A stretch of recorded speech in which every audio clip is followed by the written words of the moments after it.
Welcome, most trusted and reputed brand in agrochemicals. రైతులందరికీ నమస్తే. నేలతల్లి కార్యక్రమానికి స్వాగతం. ఈ కార్యక్రమాన్ని సమర్పిస్తున్న వారు ట్రైకమ్ అగ్రో. తెలంగాణ రాష్ట్ర ప్రభుత్వం ఇటీవల అసెంబ్లీలో కొత్త ఆర్ఓఆర్ చట్టాన్ని ప్రకటించింది. ధరణికి బదులుగా భూభారతి పేరుతో ప్రకటించిన ఈ చట్టానికి సంబంధించి ఎలాంటి సవరణలు చేశారు, ఈ సవరణలో భాగంగా పాత చట్టానికి కొత్త చట్టానికి ఉన్న వ్యత్యాసాలు ఏంటో తెలుసుకుందాం. తెలంగాణ రాష్ట్ర ప్రభుత్వం కొత్త ఆర్ఓఆర్ చట్టాన్ని ప్రకటించింది. ఇటీవల అసెంబ్లీలో జరిగిన సమావేశాల్లో ఈ కొత్త చట్టమైన భూభారతి పేరుతో ప్రకటన చేశారు. మరి ఈ నేపథ్యంలో ఈ భూభారతికి సంబంధించి ఇందులో ఉన్న చట్టాల్లో ఉన్న అంశాలేంటి, చట్టాల్లో ఎలాంటి మార్పులు చేశారు అన్న అంశం గురించి మాట్లాడడానికి మనతో పాటు భూచట్ట న్యాయ నిపుణులు సునీల్ కుమార్ గారు మనతో ఉన్నారు.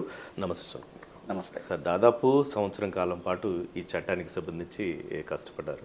కొత్త చట్టం రావాల్సిన అవసరం ఏముంది కదా అసలు? మీకు తెలుసు, డిసెంబర్ నెలలో దాదాపుగా ఇప్పుడు సంవత్సర కాలం అవుతుంది. గత సంవత్సరం డిసెంబర్ 15-16 తారీఖులలో ధరణి సమస్యల పరిష్కారం కోసం ఏదన్నా ఒక చర్య తీసుకోవాలని ప్రభుత్వం అప్పుడు ఆలోచన చేసింది. జనవరి నెలలో కమిటీ ఏర్పాటు చేసింది. ఏదైతే ధరణి సమస్యల పరిష్కారం ఎలా అని ఒక కమిటీ ఏర్పాటు చేసిందో, కమిటీ చర్చల్లో ఒక సూచన ఏమొచ్చిందంటే, అసలు ధరణి ఏ చట్టం కింద అయితే నిర్వహించబడుతుందో ఆ చట్టంలోనే లోపాలు ఉన్నాయి, చట్టాన్ని మార్చాలి, మార్పు చేర్పులు చేయాలని ఒక సూచన వచ్చింది. నేను ఆ కమిటీలో సభ్యునిగా ఉన్నాను. ఆ సూచన మేరకు ప్రభుత్వం విడిగా ఒక నిర్ణయం తీసుకుంది, కొత్త చట్టాన్ని రూపొందించాలని. ఆ బాధ్యత ప్రభుత్వం నా పైన పెడితే జూలై నెలలో మొదలుపెట్టా ఈ చట్టం ఒక ముసాయిదాన్ని రూపొందించడానికి. మీకు తెలుసు, ఆగస్టు నెలలో గౌరవ రెవెన్యూ మంత్రి గారు అసెంబ్లీలో ఈ భూ సమస్యల మీద చర్చిస్తూ మేము ఒక ముసాయిదా రూపొందించినాము, దీని మీద మీ అభిప్రాయాలు చెప్పండి అని హౌస్లో అనౌన్స్ చేసి దాదాపు ఒక 40 రోజుల పాటు 30-40 రోజుల పాటు ప్రజలలో చర్చకు పెట్టడం జరిగింది. జిల్లా కలెక్టరేట్లో కూడా పెద్ద ఒక రోజు పాటు సమావేశాలు పెట్టి అన్ని జిల్లా కలెక్టరేట్లలో అభిప్రాయాలు తీసుకున్నారు. ఎవరైనా రాతపూర్వకంగా వస్తే తీసుకున్నారు. రకరకాల సంఘాల వాళ్ళు, రెవెన్యూ అధికారులు, తర్వాత యాక్టివిస్టులు కానీ, రాజకీయ పార్టీలు అందరూ సలహాలు సూచనలు ఇచ్చారు. వాటిని అనుగుణంగా కూడా కొన్ని మార్పు చేర్పులు చేసుకుంటూ ఈ ముసాయిదా ఏదైతే మొట్టమొదటి తయారైందో దాన్ని 24 సార్లు మార్పు చేర్పులతోటి ఈ 24వ డ్రాఫ్ట్ సభ ముందుకెళ్ళింది. నిన్న మొన్న 2 సభలు కూడా ఆ డ్రాఫ్ట్కి ఆమోదం పొందింది. ఇప్పుడు మన ఆలోచన, మీరు అడిగిన ప్రశ్న ఏంటంటే, ఎందుకు అవసరం ఏర్పడింది? 2020లో చట్టం ఉంది కదా, మళ్ళీ ఎందుకు కొత్త చట్టము? ధరలో లోపాలని, సాఫ్ట్వేర్ లోపాలా, చట్టంలోని ఇబ్బందులు ఉన్నాయా? 3-4 కీలకమైన అంశాలు ఉన్నాయి. మనం కనుక 6 చట్టాలు చూసుకున్నట్లయితే, రైతులకి, భూమి ఉన్న ప్రతి వ్యక్తికి అవసరం పడే భూమి చట్టం ఏదైనా ఉందంటే 6 చట్టం.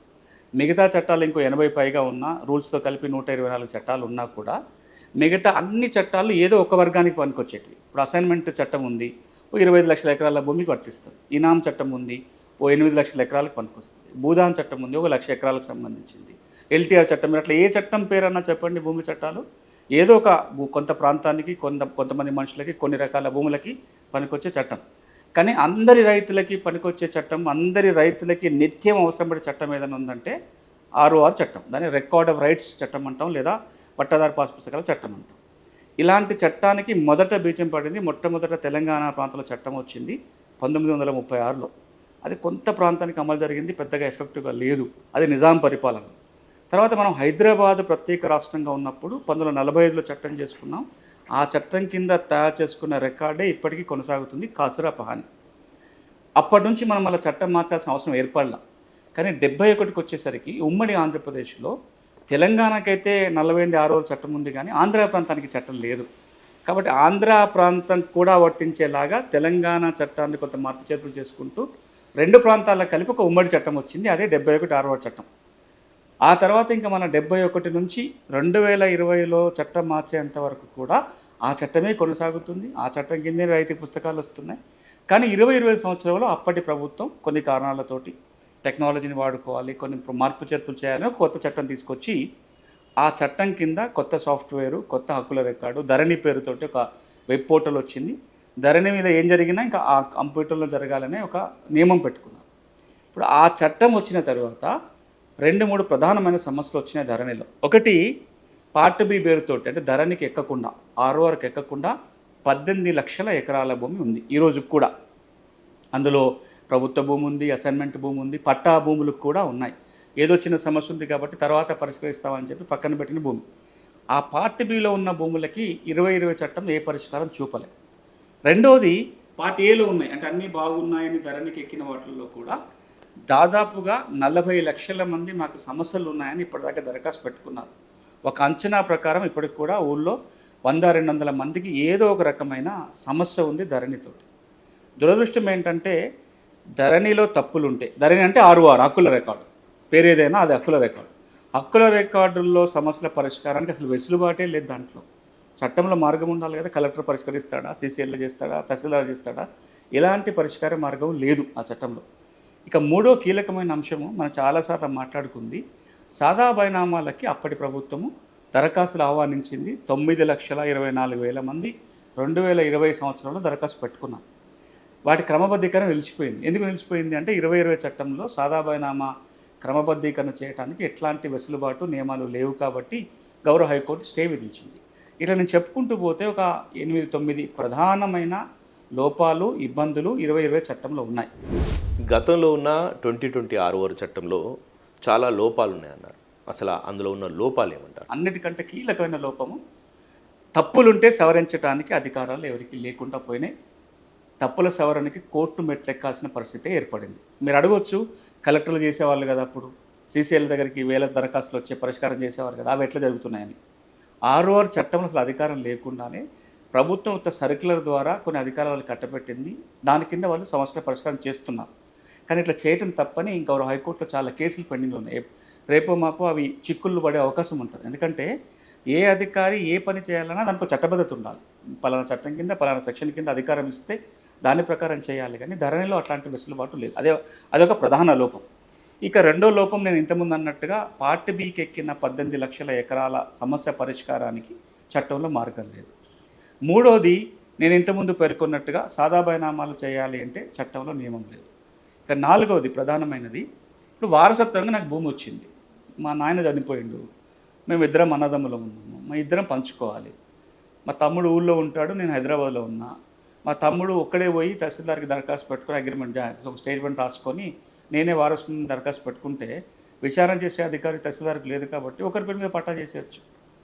చాలా చోట్ల చూస్తుంటాం, 4 అన్నదమ్ములు ఉంటారు, 2 ఏడున్నారు, 2 దుబాయ్లోనో ఇంకో ఊళ్ళో ఇంకో చోట ఉన్నారు. వాళ్ళు లేకపోయినా సరే మ్యుటేషన్ చేసేటప్పుడు విచారణ చేసే అధికారం తహసీల్దార్కి లేకపోవటం వల్ల వారసత్తుల మధ్యలో చాలా గొడవలు వచ్చే సమస్య ఏర్పడింది ఆ పాత చట్టం వల్ల. ఇక ఇంకొక సమస్య ధరణిలో ఏంటంటే, మనం ఏదైతే ఆన్లైన్ రికార్డు అంటున్నామో, ఈ ఆన్లైన్ రికార్డు ఫిజికల్ కాపీ ఎక్కడ లేదు.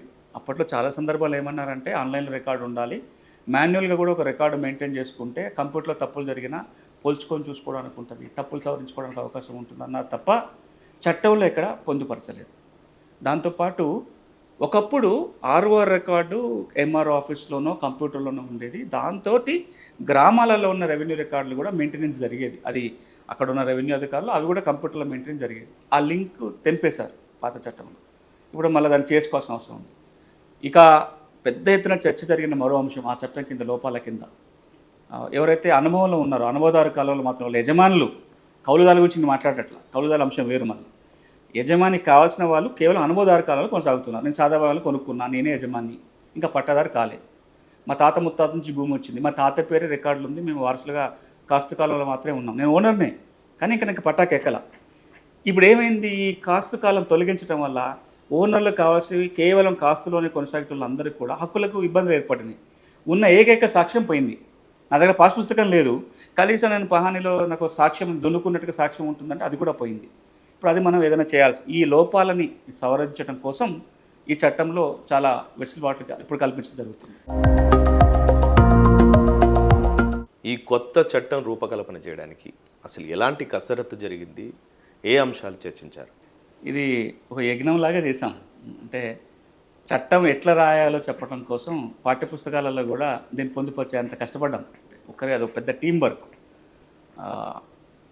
ఎప్పుడన్నా ప్రజాస్వామ్య ప్రభుత్వాలలో ఏ చట్టం తేవాలన్నా చట్టం తెచ్చే ముందు ఆ చట్టం ఎందుకో కసరత్తు జరగాలి. సమస్య ఏంటో ముందు గుర్తించాలి. ట్రీట్మెంట్ ఇచ్చే ముందు, ఏదైనా రోగానికి ట్రీట్మెంట్ ఇచ్చే ముందు డయాగ్నోసిస్ చేయాలి. నీ డయాగ్నోసిస్ సరిగ్గా చేసిన తర్వాత ట్రీట్మెంట్ మొదలు పెట్టాలి. ట్రీట్మెంట్ మొదలుపెట్టి ఇంకా డయాగ్నోసిస్ ఏం చేస్తారు? లేదా డయాగ్నోసిస్ లేకుండా ట్రీట్మెంట్ ఇచ్చినాం అనుకో పేషెంట్కి ఇబ్బంది అవుతుంది. సో ముందు ఏ చట్టం తేవాలన్నా అసలు ఏంటి సమస్య పూర్వపరాలు ఏంటి అనేది అవగాహన చేసుకోవాలి, నంబర్ 1. రెండోది, ఒకసారి సమస్యని గుర్తించిన తర్వాత ఈ సమస్య పరిష్కారానికి ఎట్లాంటి నిబంధనలు ఉండాలో, ఎవరైతే సమస్యతో ఇబ్బంది పడుతున్నారో వాళ్ళు, సమస్యను తీర్చాల్సిన వాళ్ళు అందరితో సంప్రదింపులు జరిగి ఒక ముసాయిదా తయారు కావాలి. ఒక ముసాయిదా తయారైన తర్వాత కూడా దాని మంచి చెడుల మీద ప్రజలలో విస్తృతంగా చర్చ జరగాలి. ఈ 3 పనులు మొదట చేయడం జరిగింది. ధరణి కమిటీ ద్వారా అసలు సమస్య ఏంటనేది లోతుగా అధ్యయనం చేసే ఏర్పాటు జరిగింది. ధరణి కమిటీ ఆ సమస్యని గుర్తించింది.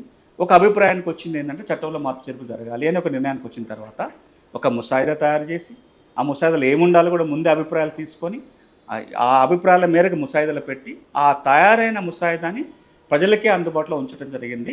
దాదాపుగా ఒక 2 నెలల పాటు అందరూ విస్తృతంగా దాన్ని చర్చించుకొని ఒక 150 మంది రాతపూర్వకంగా అభిప్రాయాలు చెప్పారు. జిల్లా లెవెల్లో జరిగిన కన్సల్టేషన్లు సమాధానాలు చెప్పారు. ప్రభుత్వానికి రకరకాల దశలలో వచ్చి అభిప్రాయాలు చెప్పారు. కొంతమంది నాకు వచ్చి చెప్పిన వాళ్ళు ఉన్నారు, కొంతమంది ప్రభుత్వంలో ఉన్న రకరకాల అధికారులకు వెళ్ళి చెప్పిన వాళ్ళు ఉన్నారు, గౌరవ రెవెన్యూ మంత్రిని 1000 మంది కలిసి వాళ్ళ అభిప్రాయాలు చెప్పిన వాళ్ళు ఉన్నారు, గౌరవ ముఖ్యమంత్రి గారికి చెప్పిన వాళ్ళు ఉన్నారు. ఎక్కడ ఏ విధంగా అభిప్రాయాలు చెప్పినా అవన్నిటిని మళ్ళీ ఒక చోటుకు చేర్చాం. వాటన్నిటినీ మళ్ళీ రంగరించుకొని మళ్ళీ ముసాయిదాలు మార్పు చేసి, ఆ మార్పు చేసిన తర్వాతనే అప్పుడు మాత్రమే చట్టసభకు వెళ్ళింది. చట్టసభలో కూడా దాని చర్చ జరిగింది. మనం చాలా సందర్భాల్లో చట్టసభలు చూస్తుంటాం, బిల్లు పెట్టి నిమిషాలలో గందరగోళాల్లో పాస్ అయిపోయిన బిల్లు బోల్డ్ ఉన్నాయి. మా స్పీకర్ గారు చదువుతుంటారు కదా, ayes have it bill is passed అంటే అయిపోయింది, బిల్ పాస్ అయిపోయింది. ఇక్కడ అట్లా జరగలే. Ayes have it bill passed అనలా. 2 సభలలో కూడా మాట్లాడే వాళ్ళు మాట్లాడారు, సలహాలు సూచనలు ఇచ్చారు. నేను ఈ చర్చ జరుగుతున్నప్పుడు కూడా అసెంబ్లీలో ఉన్నాను. శాసనసభలో చర్చ జరిగినప్పుడు ఒక 4 ప్రధానమైన సభ్యులు కొన్ని సలహాలు సూచనలు ఇచ్చారు, కొన్ని అమెండ్మెంట్లు సూచించారు, కొన్ని క్లారిఫికేషన్స్ అడిగారు. వాటికి మంత్రి గారు సమాధానాలు చెప్పారు. తర్వాత కౌన్సిల్లో కూడా నిన్న చర్చ జరుగుతున్నప్పుడు కొంతమంది సభ్యులు మాట్లాడి సలహాలు ఇచ్చారు. వాటన్నిటిని మేము రూల్స్లో కూడా పరిగణిస్తామని చెప్పి మంత్రి గారు మాట్లాడారు. అంటే ఎట్లయితే ఒక చట్టాన్ని రూపొందించాలో ఆ అన్ని దశలు దాటుకుంటూ వచ్చింది. కొత్తగా ప్రకటించిన భూభారతి చట్టంలో ఉండే కీలక అంశాలు ఏంటంటారు? భూభారతిలో చాలా అంశాలు ఉన్నాయి దీంట్లో. అంటే మనము కొన్ని భూముల సమస్యల మీద అవగాహన ఉన్న వ్యక్తులు ఇంకొంచెం లోతుగా చట్టం అర్థమవుతుంది, సమస్య ఎదుర్కొన్న వాడికి చాలా తెలుస్తుంది. కానీ కొన్ని ప్రధానమైన మీకు చెప్పే ప్రయత్నం చేస్తాను. నంబర్ 1, ఏ హక్కుల రికార్డుల చట్టం వచ్చినా, ఏ ఆర్ఓ చట్టం వచ్చినా కొత్తగా హక్కుల రికార్డు తయారు చేసుకోవాలి. 48 చట్టం కింద కొత్తగా కాసరా పానీ తయారైంది, 71 చట్టం కింద 1B తయారైంది. కానీ 2020 చట్టం కింద కొత్త రికార్డు తయారు కాలే. పాత రికార్డు మార్పు చేర్పులతోటి కొత్త రికార్డుగా ప్రకటించారు. కానీ ఈ ధరణి స్థానంలో వస్తున్న భూభారతి చట్టం ఏమంటుందంటే, రాబోయే రోజుల్లో ప్రభుత్వము రీసర్వే చేసి కొత్త హక్కుల రికార్డు రూపొందిస్తుంది అని హామీ ఇచ్చింది చట్టం. నంబర్ 1. మరి ఆ సర్వే జరగాలంటే చాలా టైం పడుతుంది కదా. ఇప్పుడు ఏం చేస్తారు, సత్వరం జరిగేది ఏంటి అంటే, ఇప్పుడు ధరణిలు పేరుతోటి ఏదైతే హక్కుల రికార్డు ఉందో దాంట్లో ఉన్న తప్పులన్నిటినీ ప్రక్షాళన చేయడం కోసం ప్రభుత్వం ప్రత్యేక కార్యక్రమం నిర్వహిస్తుంది. అది ఫోరెన్సిక్ ఆడిట్ కావచ్చు, కమ్యూనిటీ ఆడిట్ కావచ్చు, లేదా మరొక భూ రికార్డుల ప్రక్షాళన కావచ్చు చేసి ఇప్పుడున్న వాటి తప్పులన్నీ పెద్ద ఎత్తున ఒకేసారి సవరించే కార్యక్రమం చేసి దాన్ని ఈ చట్టం కింద హక్కుల రికార్డుగా తీసుకొస్తారు అని ఇంకొక మాట కూడా అంటున్నాం. దాంట్లో ఏమంటున్నామంటే, ఈ 2 పనులు జరిగేంత వరకు మళ్ళీ బ్రేక్ రాకూడదు కదా. అంటే ఇప్పుడు రిజిస్ట్రేషన్ ఆగిపోవద్దు. ఇంతకుముందు 2020 చట్టం వచ్చినప్పుడు అగ్రికల్చర్ భూముల రిజిస్ట్రేషన్ 2 నెలలు ఆగిపోయింది, నాన్ అగ్రికల్చర్ భూముల రిజిస్ట్రేషన్ 4 నెలలు ఆగిపోయినాయి, రిజిస్ట్రేషన్లు మ్యూటేషన్లు ఆగిపోయినాయి, సమస్యల పరిష్కారం కూడా నిలిచిపోయింది. కానీ ఇప్పుడు అట్లా జరగొద్దు. అట్లా జరగొద్దు అంటే ఏం చేయాలి, టెంపరీగా ఏదో ఒక రికార్డు ఉండాలి.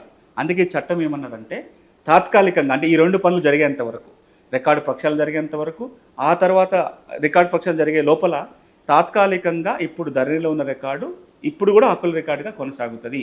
ఎవరికన్నా అభ్యంతరాలు ఉంటే దరఖాస్తు పెట్టుకునే వెసులుబాటు కూడా. అంటే ఒక పక్కన ఈ ట్రాన్సిషన్ పీరియడ్లో ఎట్లాంటి ఇబ్బందులు లేకుండా ఉన్న రికార్డు కొనసాగించుకుంటూనే తప్పులుంటే దరఖాస్తు పెట్టుకునే అవకాశం కల్పిస్తుంది.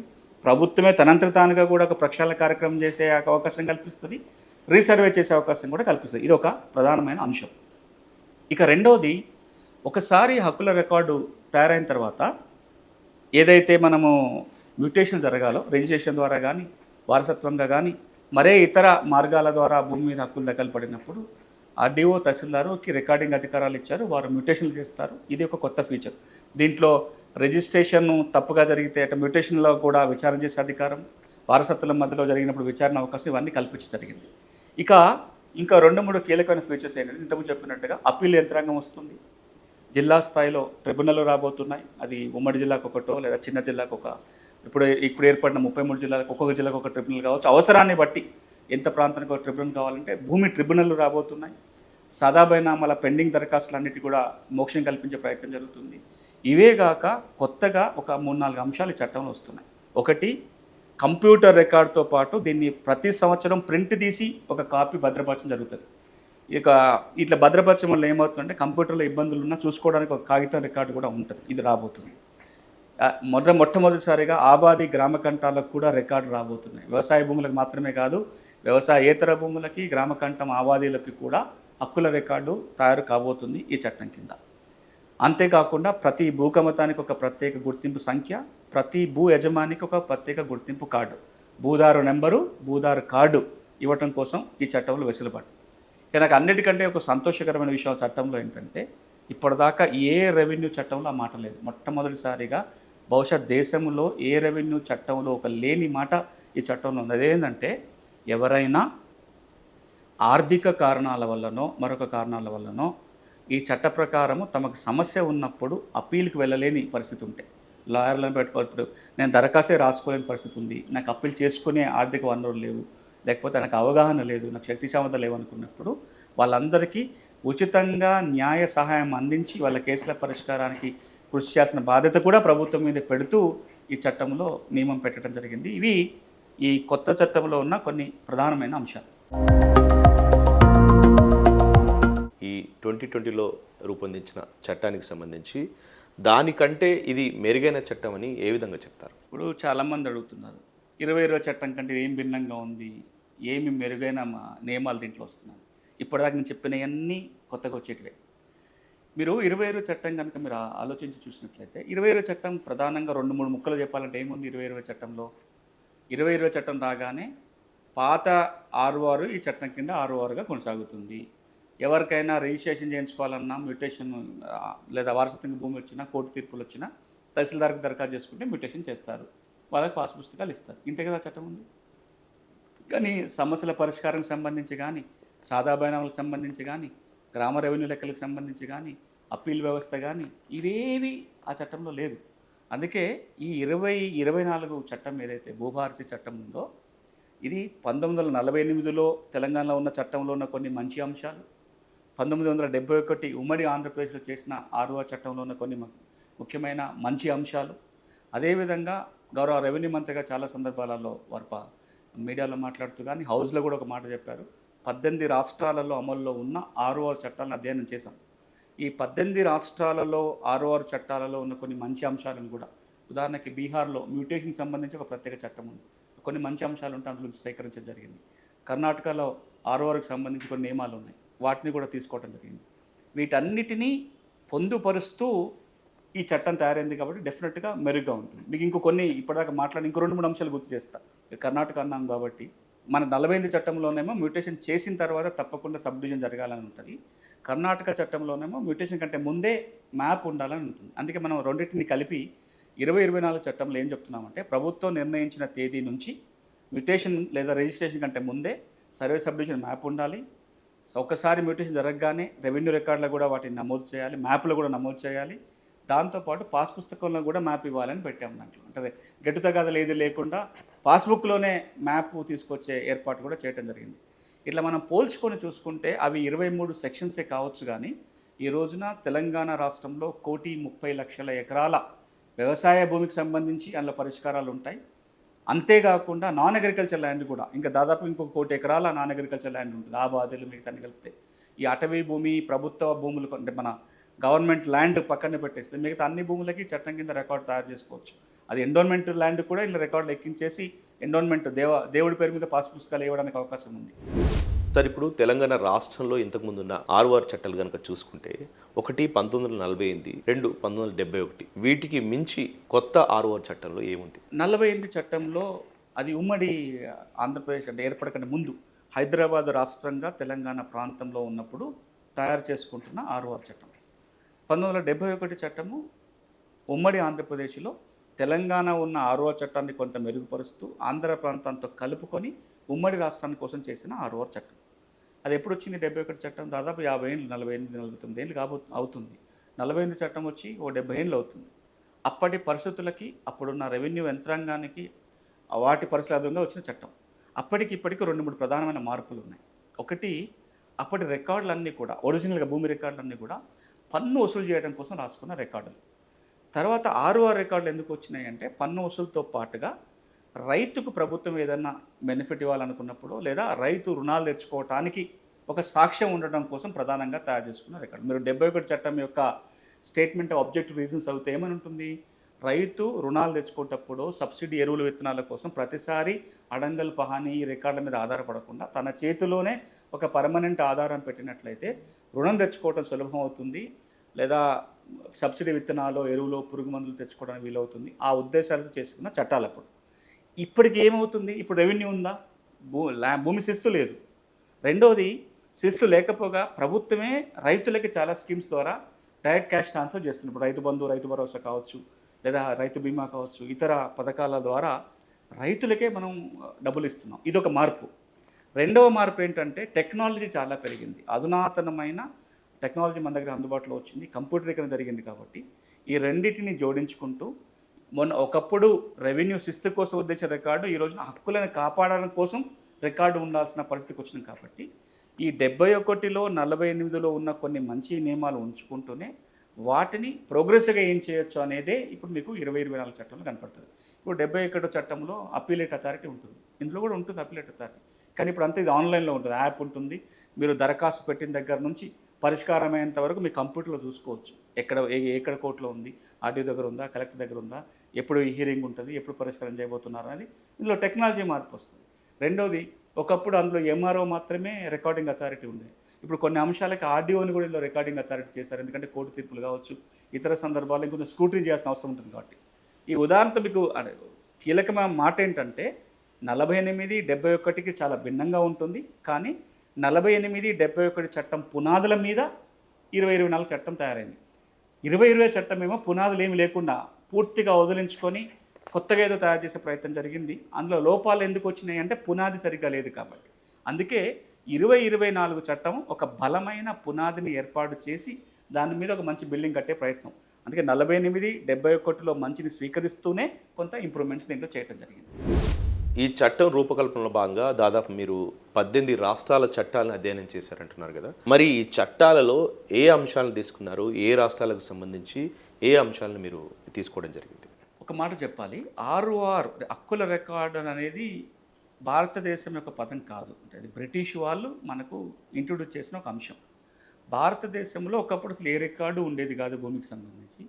షేర్షా సూరి కావచ్చు, తెలంగాణలోకి వచ్చినట్లయితే నిజాం కాలంలో కావచ్చు, ఒక రికార్డు తయారవుతూ వచ్చింది. అప్పుడు ఏముండేటి మనకి 30 ఏళ్ళకి ఒకసారో 40 ఏళ్ళకి ఒకసారో సర్వే చేసి తయారు చేసుకున్న సర్వే సెటిల్మెంట్ రికార్డు ఉండేటివి. ఏ ఏటికి ఆ ఏడు పన్ను వసూలు చేసేటప్పుడు గ్రామంలో ఉన్న రెవెన్యూ అధికారి రాసుకునే రెవెన్యూ లెక్కలు ఉండేవి, గ్రామ రెవెన్యూ లెక్కలు ఉండేవి. ఇవి రెండే మన దగ్గర రికార్డులు అంటే. కానీ ఇవి రెండు సరిపోవు. యజమానుల రికార్డు ఎప్పటికప్పుడు మనం రాసుకోవాలి. యజమాని మారినప్పుడల్లా ఆ రికార్డులు వచ్చేలాగా హక్కుల రికార్డు తయారు చేసుకోవాలని చెప్పింది బ్రిటిష్ పరిపాలకులు. బ్రిటిష్ పరిపాలకులు చెప్పిన మాట ప్రకారమే తెలంగాణ అప్పటి నిజాం పరిపాలనలో 36 చట్టం, ఆ తర్వాత ఇప్పుడు మనం మాట్లాడుకున్న చట్టాలు వచ్చినాయి. ఈ కాన్సెప్టే ఇప్పుడు దాదాపుగా అన్ని రాష్ట్రాలలో కూడా హక్కుల రికార్డు వచ్చినాయి. మద్రాస్ ప్రెసిడెన్సీలో అయితే అసలు హక్కుల రికార్డు లేదు. ఆంధ్ర ప్రాంతానికి ఉమ్మడి రాష్ట్రంలో ఉన్నప్పుడు కూడా 71 వరకు కూడా హక్కుల రికార్డు లేదు. 71లో మనం ఉమ్మడి రాష్ట్రంలో ఆర్ఓఆర్ చేసుకున్న తర్వాతనే ఆంధ్ర ప్రాంతానికి హక్కుల రికార్డు వచ్చింది. ఇప్పుడు దాదాపుగా అన్ని రాష్ట్రాల్లో ఏదో ఒక రూపకంగా హక్కుల రికార్డు ఏర్పాటు ఉంది, నడుస్తుంది. నేను స్వయంగా ఆ 18 రాష్ట్రాల చట్టాలన్నిటిని తెప్పించుకొని అధ్యయనం చేయడం జరిగింది. ఎట్లా మెయింటైన్ చేస్తున్నారు, అందులో హక్కుల రికార్డు ఎట్లా రాస్తారు, హక్కుల రికార్డులో తప్పులు ఉంటే ఎట్లా పరిష్కారం చేస్తారు, మ్యూటేషన్స్ ఏ విధంగా చేస్తారు, అప్పీల్ యంత్రాంగం ఏ విధంగా ఉంది, వీటన్నిటినీ క్షుణ్ణంగా పరిశీలించి కొన్ని అంశాలను తీసుకున్నాను. నేను మీకు ఇంత మునిపే పేర్కొన్నా, బీహార్లో మ్యూటేషన్కి సంబంధించి ఒక మంచి చట్టం ఉంది. దాంట్లోకి వెళ్ళి కొన్ని అంశాలు, కర్ణాటకలో సాఫ్ట్వేర్కి సంబంధించి కొన్ని మంచి అంశాలు, దిశాంక్ యాప్ కావచ్చు, రిజిస్ట్రేషన్ సాఫ్ట్వేర్ కలపడం కావచ్చు, ఇట్లాంటి అంశాలు ఉన్నాయి. తర్వాత యూపీలో ఉన్న రెవెన్యూ కోడ్ నుంచి కావచ్చు, గుజరాత్ కావచ్చు, తర్వాత మనకు మధ్యప్రదేశ్ కావచ్చు, ఒరిస్సా కావచ్చు, ఇట్లా అన్ని చట్టాలు చూసుకున్న తర్వాత ఏదన్నా చిన్న మంచి అంశం కనపడినా దాన్ని తెలంగాణకి పనికొస్తా లేదా చూసి తెలంగాణకి కస్టమైజ్ చేసుకొని అవసరం అనుకున్న వాటిని కూడా తేవడం జరిగింది. చాలా మందిలో ఉన్న మరో ప్రశ్న ఏంటంటే ఈ చట్టం ఎప్పుడు అమల్లోకి వస్తుంది? ఏ చట్టమైనా చట్టసభలు ఆమోదించాలి, గవర్నర్ ఆమోద ముద్ర పడిన తర్వాత రూల్స్ రావాలి, అప్పటి నుంచి అమలు మొదలవుతుంది.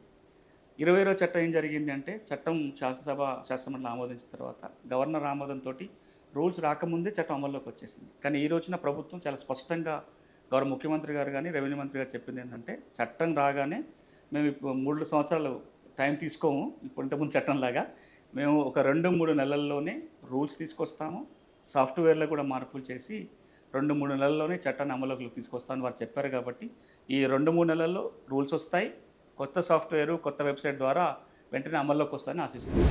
ఇప్పుడున్న ధరణి భూభారతిగా ఎప్పుడు మారే అవకాశం ఉందంటారు? అంటే మనం ఒకటి సాఫ్ట్వేర్ వాళ్ళు ఎన్ఐసి వాళ్ళు ఎంత టైం తీసుకుంటారో పక్కన పెడితే, లీగల్గా ఈ రోజున ధరణి అనేది 6 చట్టంలో హక్కుల రికార్డు, ఆ పేరు కూడా చట్టంలోనే ఉంది.